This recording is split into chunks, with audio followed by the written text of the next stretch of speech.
When I was 7, my father brought home a beautiful lady who gave me a box of mangoes. That day, my mother watched me happily eating those mangoes while she signed her name on the divorce papers. After that, she jumped off the roof of our building. From then on, mangoes became the nightmare of my life. So on my wedding day, I told my husband, Alan Holt, if you ever want a divorce, just give me a mango. Alan pulled me into his arms, quiet. From then on, mangoes became off limits for him too. On Christmas Eve of our 5th year of marriage, Alan's childhood sweetheart, Larissa Fenimore, left a mango on his desk at the office. The very same day, Alan announced he was cutting ties with Larissa and fired her from the company. That day, I truly believed he was the man I was meant to be with. Half a year later, I flew back from overseas, having just closed a partnership deal worth about $200 million.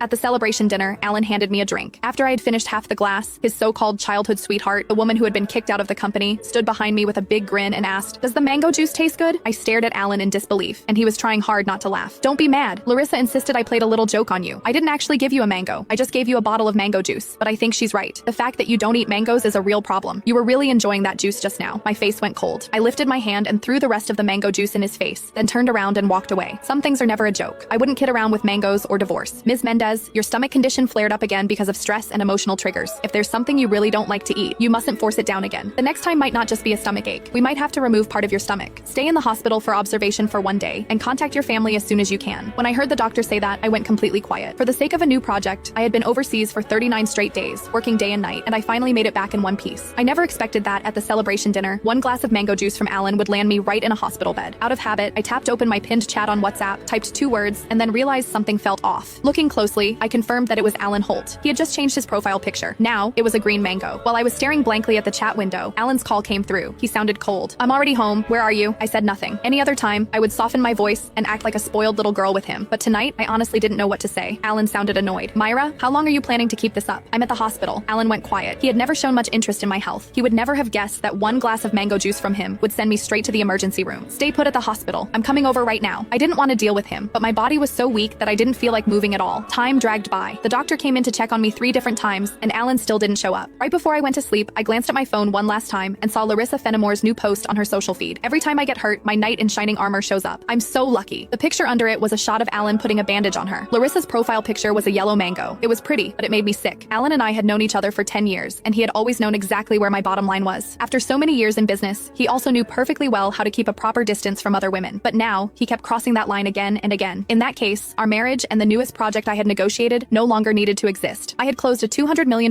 deal in West Arkin that could have changed the company's future, but at that moment, it didn't matter anymore. When I woke up the next morning, Alan hadn't sent a single message or made a single call. I wasn't even angry. After the follow-up check confirmed I was fine, I went straight home to a 5,300 square foot luxury villa that Alan and I had bought the previous year. 7 years ago,